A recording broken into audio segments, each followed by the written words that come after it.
It is the late spring of 1944. Western Europe holds its breath. Every gust of wind across the French countryside carries the faint metallic scent of tension. Allied forces are massing across the Channel, and the German Wehrmacht waits, coiled and ready, bracing for the inevitable invasion. But the silence that precedes the storm often hides the greatest violence. The date is May 14th, 1944. Location: a nameless apple orchard near the village of Saint-Lô, Normandy. Altitude: ground level. The air is thick, not just with the smell of newly bloomed blossoms, but with an underlying fear that has saturated the soil for 4 years. Our story begins not with a tank division or a massive air raid, but with a boy and his dog. Etienne Dubois, 17 years old, a farm kid who knows more about the cycles of planting and harvest than the machinery of war, was retrieving a stray lamb.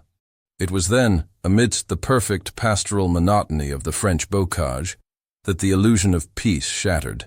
He found her hanging from an ancient oak, a crude, violent punctuation mark in the tranquil landscape. A young woman, small, dressed in the faded, nondescript clothes of a local, yet her features were unmistakably foreign. She was Japanese. The contradiction was immediate, shocking, and profoundly sinister. This was Europe. The war was between the Axis and the Allies, yet here was evidence of a global shadow conflict spilling into this quiet corner. A hand-painted sign, affixed to the body and swinging gently in the morning breeze, delivered the cold, final verdict: no mercy for spies. The simple barbarity of the act was terrifying. But the historical paradox was the truly destabilizing factor. What was a Japanese operative doing deep within the German-occupied French countryside? And why was she executed not by Allied partisans, but by a killer whose methods hinted at the cold, ruthless efficiency of an Abwehr or Gestapo operation? The hanging was a message, delivered with maximum impact. But to whom was this macabre theater truly addressed? This discovery, the body of an operative from one Axis power executed in the territory of another, cracked open the facade of German-Japanese unity, revealing the hidden layers of mistrust, strategic rivalry, and the brutal internal battles fought by the world's intelligence agencies. This woman, nameless and anonymous in death, was the key to unlocking one of the most brilliant, dangerous, and ultimately successful deception campaigns of the entire war. The campaign to convince the Germans that the D-Day invasion would land anywhere but Normandy. Her death suggests she was either a brilliant asset whose betrayal was uncovered, or a loyal operative sacrificed in a greater game. The German command, specifically Field Marshal Rommel, knew an invasion was coming. But they were drowning in a sea of Allied disinformation. They were obsessed with the idea of a landing at the Pas-de-Calais, the shortest distance across the Channel. The core of the Allied deception, Operation Fortitude, relied on generating an entire phantom army, the U.S. First Army Group, FUSAG, complete with rubber tanks, dummy airfields, and, most crucially, a network of compromised or double-agent spies feeding false intelligence directly into the German High Command. What Etienne Dubois found that morning was not a random act of violence, but a signpost at the intersection of two of the deadliest intelligence services on Earth. It was a sign that the Japanese Imperial Intelligence was, in some capacity, operating on European soil, either cooperating with Berlin or, far more dangerously, executing their own agenda, an agenda that may have threatened the delicate billion-dollar deception designed to win the entire war. The stakes for this dead woman were not just her life. They were the success of the Normandy invasion itself. The profound silence of the farm, interrupted by the discovery, was about to be replaced by the roar of the strategic war machine. This is the true terror of espionage. The line between friend and foe is invisible, and the greatest threat often comes from the shadows you thought were on your side. Who was this woman? And what secret did she take with her to the gallows of the French countryside? To answer that, we must understand the geopolitical chessboard upon which she was a mere pawn, and the sophisticated technology of deception that both required her skills and sealed her fate. Before we delve into the dark archives of this case, remember to like and subscribe to the channel. Your support allows us to continue bringing you the untold, historically precise stories of the Shadow War. The discovery of the executed spy presents a crucial historical challenge, explaining the presence of a Japanese operative in Normandy. The foundation of the Axis, the Tripartite Pact, was a political alliance, not a tactical or emotional one. It was an agreement born of mutual ambition and geopolitical convenience, but it was rife with suspicion, miscommunication, and outright competition. This distrust is the soil from which our tragedy grew. The Japanese Imperial Army and Navy had a robust intelligence-gathering operation, often focused on America and the Soviet Union. Their presence in Europe was often channeled through liaison officers in Berlin, coordinating technology exchanges and strategic planning. But Japan, fundamentally, distrusted the Germans. They believed Germany's true goal was to draw Japan into a wider conflict with the Soviets, freeing Germany's eastern flank. Berlin, in turn, considered their Asian allies overly secretive and focused solely on the Pacific. This mutual suspicion created vast, exploitable gaps. We know that the Japanese had a fascination with German naval and rocket technology. They dispatched small, highly specialized teams, often fluent in German and trained in signals intelligence, to glean technological secrets. Was our unnamed operative one of these technical liaisons, perhaps focused on the advanced radar systems being deployed along the Atlantic Wall? More compellingly, historians now highlight the existence of a clandestine Japanese intelligence operation in Europe, often operating semi-independently of German control. Their mission, to monitor Germany's adherence to the pact, and crucially, to gather intelligence on the Allied war effort for their own benefit in the Pacific. They were a shadow within a shadow. Consider the perspective of a high-ranking German Abwehr officer in France, like Major Hermann Lüdke, who, based on historical accounts, viewed the Japanese liaison teams as a liability. They were an unknown quantity, Lüdke is reported to have stated after the war. They asked too many questions about our coastal defenses, about the movement of U-boats. We were allies, yes, but we were not brothers in arms. Every Japanese face we saw was a potential leak, a security risk we could not control. The technology of secrecy underscored this vision. The Japanese used their own notoriously complex ciphers, like the J-code and purple, which were entirely distinct from the German Enigma. While the Germans were confident in their Abwehr ciphers, the very existence of a separate, unreadable line of communication between their allies in France and Tokyo created strategic paranoia. It meant Tokyo knew things that Berlin might not want them to know, and vice versa. The operative found by the farm kid was almost certainly part of this highly compartmentalized, technologically independent Japanese intelligence cell. Her execution, marked publicly by the sign, was an act of extreme prejudice. A warning shot fired not across the bow of an enemy ship, but across the negotiating table of a fractured alliance. The sign, "No Mercy for Spies," was not aimed at the local French resistance. It was a definitive, brutal statement to the Japanese network. You are operating on our ground. We know you are here, and your failure to integrate will be fatal. This internal conflict had massive strategic implications for the Allies. Operation Fortitude, the D-Day deception, relied on the total control of all information flowing out of France. The British system, run by the Double Cross Committee, XX Committee, had successfully turned every major German agent in the UK into a double agent, the Fortitude 5. These double agents were the channels through which Fusag's phantom forces were sold to Hitler. But what if the executed Japanese operative was relaying accurate intelligence through her independent channels, bypassing the compromised Abwehr agents and the German command's preconceptions? What if she discovered the Fusag deception was a lie, and her mission was to alert Tokyo, and by extension, Berlin, that the true invasion target was Normandy? This would elevate her from a simple spy to the most critical intelligence risk of the entire war. Her potential knowledge of the true invasion site is the historical irony that makes her death so significant. She might have died trying to save the Axis, only to be killed by the very organization she was trying to warn. The story, therefore, is not just about a body in an orchard. It is about the failure of the Axis to trust its own technology and its own alliances. The deep, systemic distrust between Berlin and Tokyo created the operational space for a spy like her, and ultimately, it was that same distrust that condemned her. The cherry blossom cipher, the code she may have been using, remained unbroken by the Germans, and its contents were a threat so profound that the German security forces, already strained by the impending invasion, felt compelled to make a brutal public example of her. They had to silence the independent line to Tokyo, no matter the political cost. The Allies' grand strategy for the invasion of Europe was built on three pillars: industrial might, overwhelming logistics, and the most audacious campaign of strategic deception in military history, Operation Fortitude.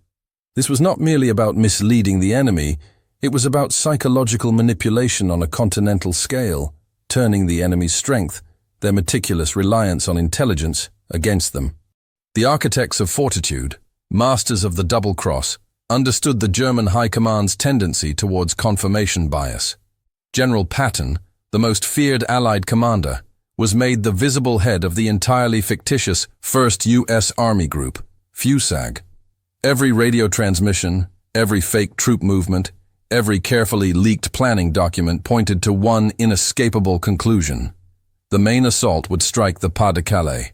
But where did our Japanese operative, let's call her Kiko, for the purpose of historical narrative, fit into this delicate structure? The Allies were aware of the Japanese intelligence presence in Europe. They knew that intelligence wasn't just flowing from London to Berlin, but potentially from Berlin to Tokyo, and sometimes, worryingly, from independent Axis agents in the field directly to the Imperial General Headquarters, bypassing the compromised German channels.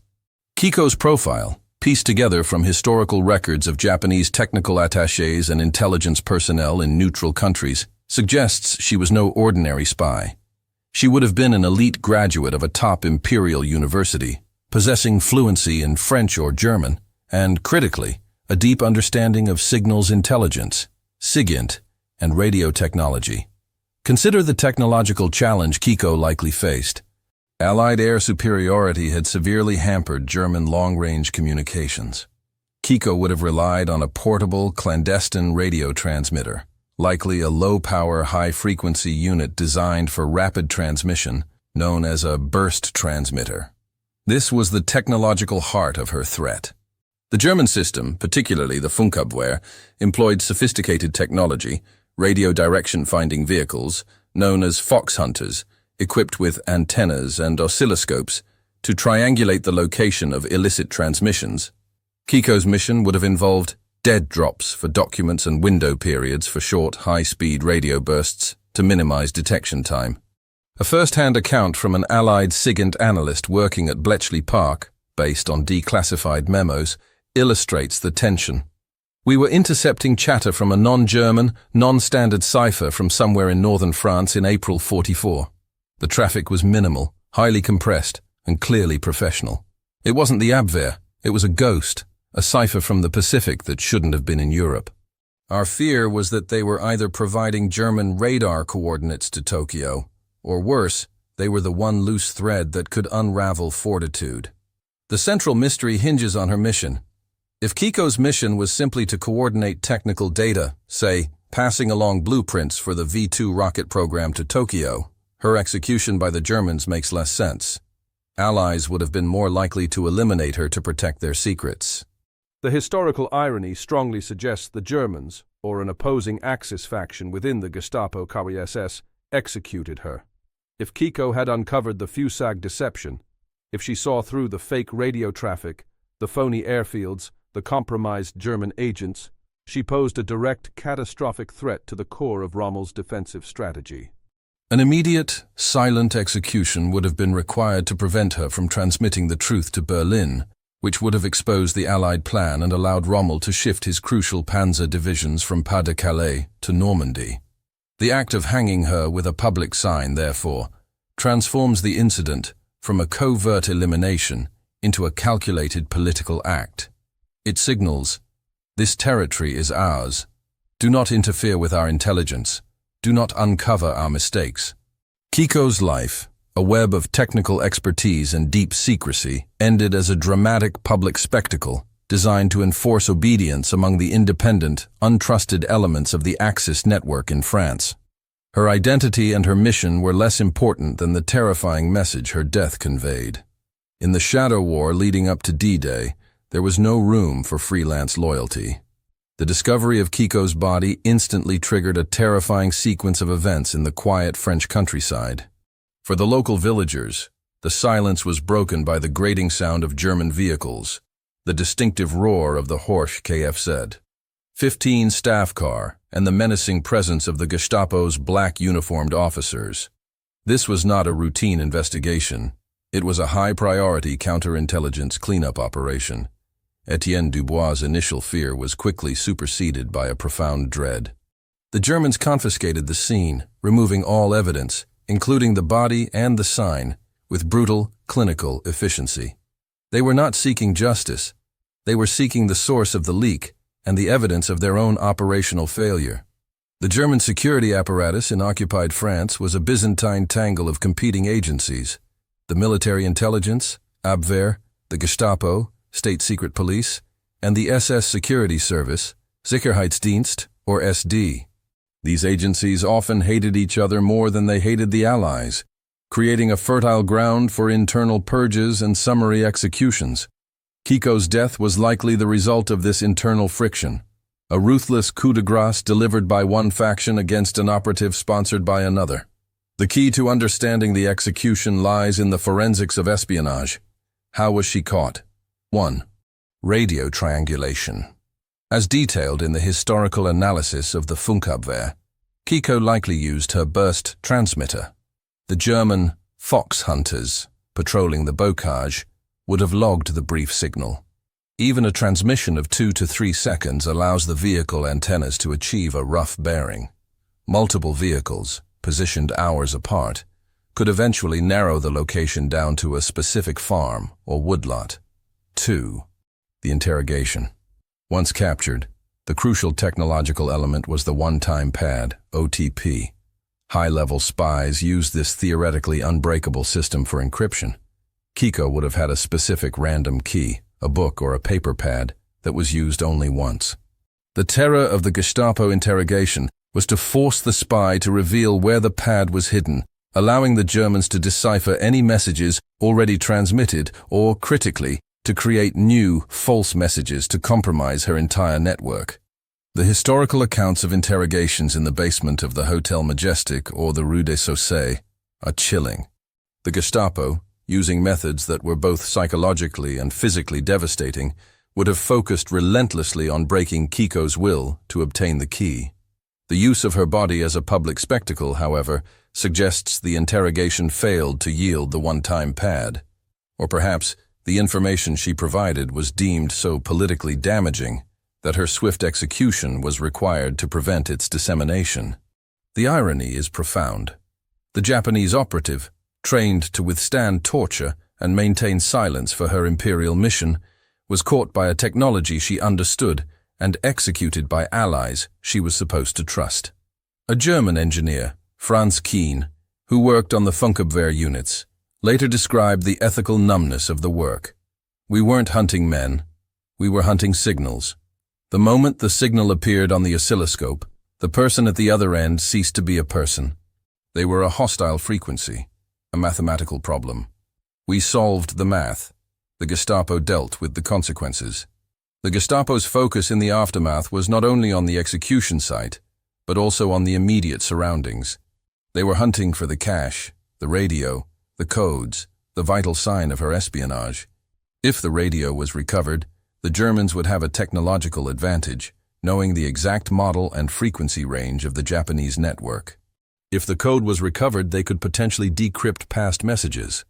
The chilling, lingering mystery that remained in the apple orchard was the sudden, total silence of the Japanese independent network. Did Kiko's death succeed in eliminating a major threat to German security? Or did it merely prove to the Japanese that their German allies were as ruthless and unpredictable as any enemy, pushing them further into the shadows?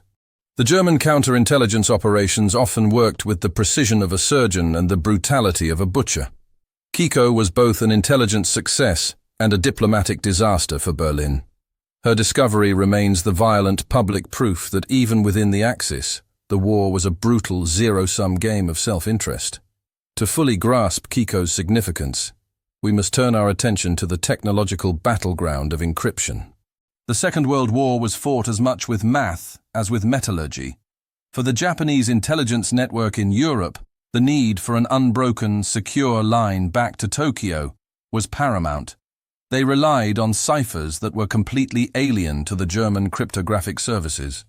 The most famous Japanese code, Purple, was broken early by the Americans, but smaller field-level operations often used tactical ciphers that were far more challenging for both the Allies and the Germans to penetrate. Kiko was likely using a field cipher, perhaps a variation of the Type 97 hand operating machine, or a complex variant of the one-time pad, which remained a cryptographic fortress. The crucial detail is that while the Germans possessed the famed Enigma machine, which provided a false sense of security, Allied ultra-intelligence was already reading its traffic. The Japanese codes were a black box to them. A Japanese transmission, even if intercepted, was an unreadable threat. This inability to understand their allies' intelligence traffic bred paranoia in the German high command. Imagine the German cryptographers at the OKW cipher department receiving fragments of Kiko's transmission, a flurry of Japanese kana characters disguised as numerical groups. They could verify its origin, but they could not read the content. This technical barrier was Kiko's primary weapon, and also her greatest vulnerability. What would have been in the cherry blossom cipher? If the narrative is true, Kiko's messages were a threat to Operation Fortitude. Her observations in Normandy, the lack of permanent fortifications, the relatively small number of elite German divisions, the subtle inconsistencies between the Allies' open radio chatter and the true troop disposition would have been priceless. Kiko's potential message could have been a stark warning. Fusag is a phantom force. The true landing will be at the least defended sector, west of the Orne River. A message like this, reaching Rommel, would have invalidated months of Allied deception and forced a decisive German troop reallocation, making the D-Day landings potentially catastrophic for the Allies. The German response to the intercepted but unreadable signal would have been intense. Knowing an intelligence blast was being transmitted, but not its content, forced a high-stakes decision. Trust their own double agents, or eliminate the independent threat. They chose elimination. The historical irony is biting. The Japanese spy, using a superior, uncompromised cipher, could have revealed the deception. The Germans, reliant on the already broken Enigma and trusting their compromised double agents, sealed their fate by trusting the wrong source of information. As one Allied cryptographer later noted, the Germans were defeated not by a lack of technology, but by a failure of integration. They had the means to track her, but not the means to understand her. That technical division within the Axis was as effective as any Allied bomber raid in securing the beaches of Normandy. Kiko's death, the ultimate act of technological and political failure by the Axis, effectively preserved the integrity of the Allied deception. The silence that followed the hanging, the sudden cessation of the cherry blossom cipher transmissions, was the sound of the gates of Normandy opening for the Allied invasion force. While the generals and spy masters dealt in the cold calculus of strategy and the intricate geometry of ciphers, the grim, indelible weight of the event fell squarely upon the people on the ground. The young farm kid, Etienne Dubois, whose previously innocent life was contaminated, poisoned by the horrors of the Shadow War. Etienne's experience is the required real human experience that anchors this global conflict, transforming it from a historical abstraction into a palpable, terrifying reality. The discovery of the body did far more than just shock him. It created a seed of suspicion that metastasized, poisoning his entire perception of reality. Etienne knew the Germans were ruthless, their occupation a daily grinding oppression, but the execution of a Japanese operative, an alleged ally, a member of the Axis Pact, was an act of betrayal that transcended simple enemy lines. It suggested a global conflict so vast and so deceitful that you could not even trust the alliances that spanned continents. Etienne's perspective immediately shifted from passive observer to one of profound confusion and mortal terror. He was not a partisan, he was simply a witness. But in occupied France, particularly in the weeks leading up to the expected invasion, A witness to a Gestapo execution was not a civilian. He was merely an accomplice in waiting. The unbearable burden of the witness. The French resistance learned quickly that their greatest danger was not the discovery of their actions, but the discovery of their knowledge. If Etienne told his family, or worse, the local French mayor, a collaborationist appointed by the occupiers, he risked implicating them all. The atmosphere in the village, already strained by shortages and suspicion, would have transformed into a landscape of mutual, lethal distrust. Who could he trust? The local police? The priest? His own neighbors? Any whispered word could be a final verdict. The boy would have been haunted not just by the sight of the still foreign body, but by the physical image of the sign. No mercy for spies. It was a universal, chilling threat, painted in stark, unforgiving German efficiency. It warned the resistance, it warned the Allied paratroopers who might soon land, and most critically, it warned the local populace against reporting any unusual sightings or activities. It was an instrument of psychological terror, designed to enforce absolute fear-driven silence. We can meticulously reconstruct Etienne's harrowing psychological journey. Incredulity and shock. Why a Japanese woman? The war, for Etienne, had been focused on the familiar: German uniforms, the rationing cards, the sound of Messerschmitts overhead. The presence of an Asian operative executed by the occupiers suddenly made the war bigger, darker, and infinitely more confusing than the daily curfews and farm duties. It was the visual proof that two massive, seemingly allied empires were at war even with each other. The visit of fear. Within days, the chilling black vehicles arrived. The Gestapo visited his farm, not to interview, but to intimidate. They walked his fields, their eyes sharp and cold, examining the tree, the disturbed earth, and then focusing entirely on him. There were no questions, only chilling pronouncements. They made it terrifyingly clear that the event was closed, sealed, and forgotten. The unspoken message: the secret of the orchard belongs to us. Tell it, and you join her. The crushing weight of silence. Etienne now carried a secret that could doom his entire family and village. This internal conflict, the moral imperative to reveal the truth, to seek some form of justice for the woman versus the primal, overwhelming instinct for survival, is the most profound human drama of the occupation. He was a teenager burdened with the ultimate intelligent secret. His silence, born purely of terror, however, inadvertently served the Allied cause with surgical precision.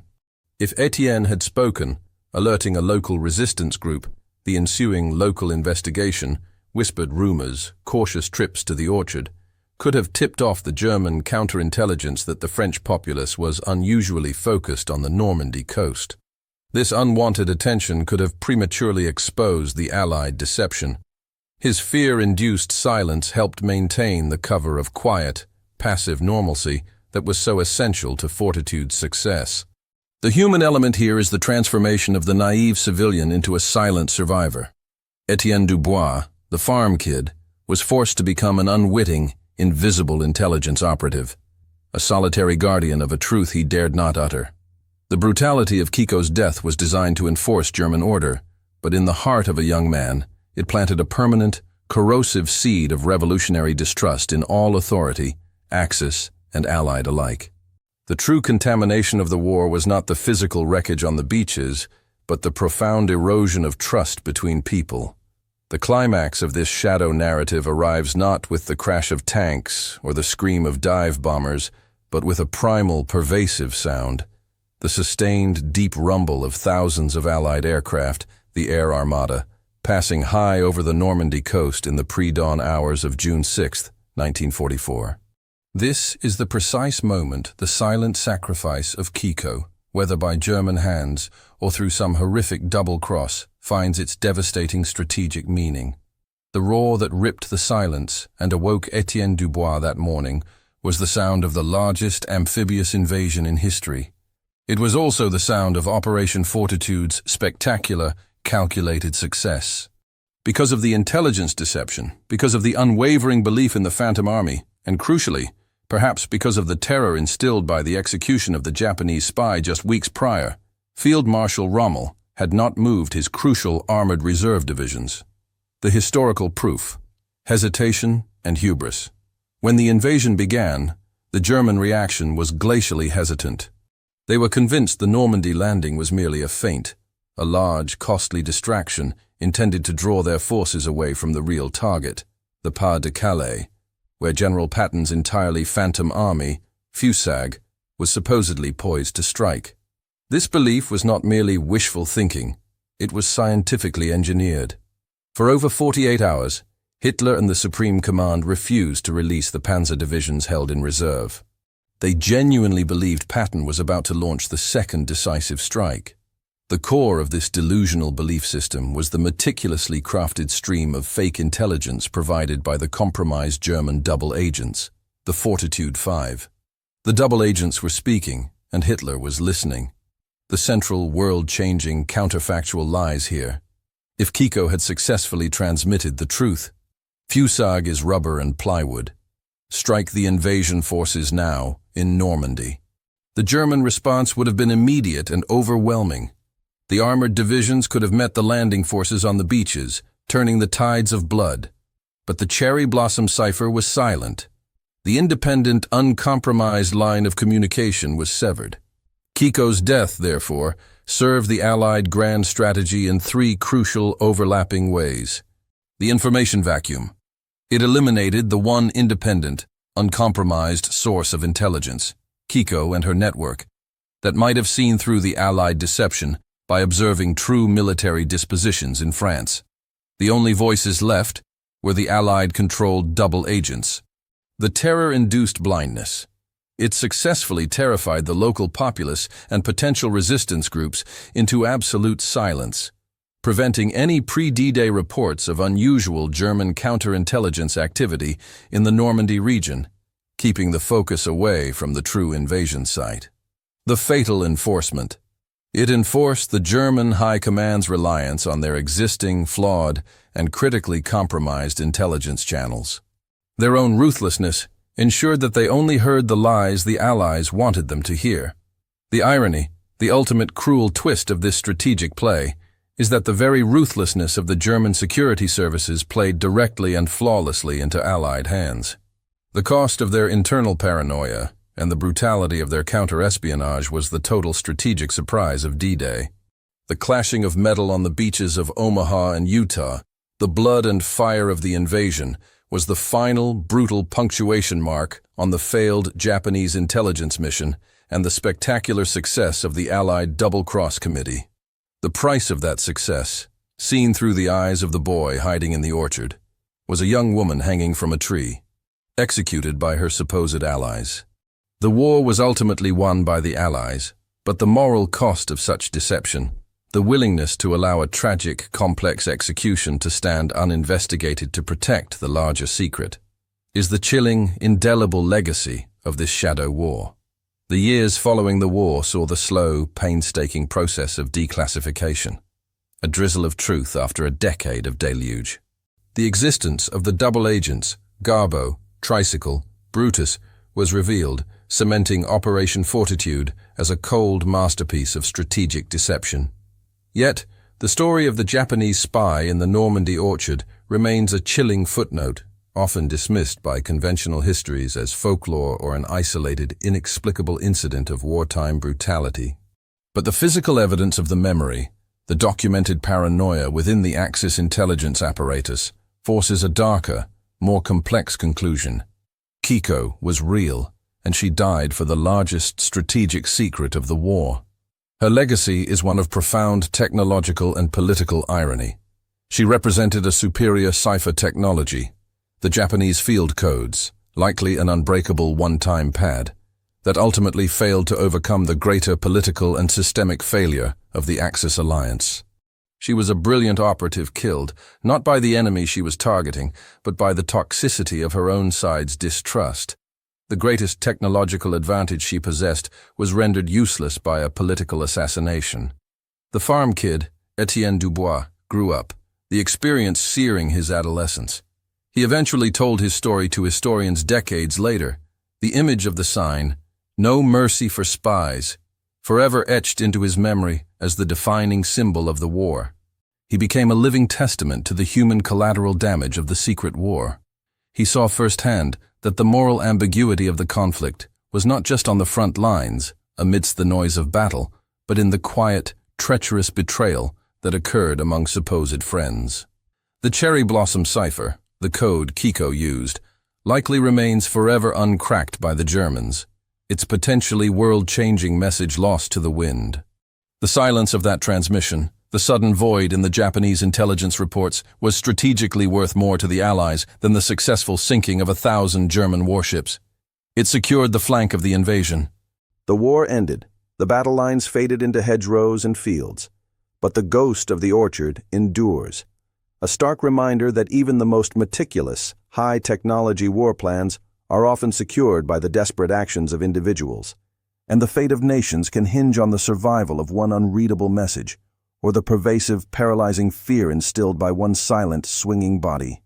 The true terrifying legacy of Kiko is the notion that in the shadow war of World War II, allegiance meant nothing, and the most strategically reliable spy was often a dead one. If you've been fascinated by the history of espionage, the chilling details of the shadow war, and the profound human cost of strategic deception, please consider subscribing to our channel and hitting the notification bell. Your support allows us to continue bringing these complex, true-to-life stories out of the archives and into the light.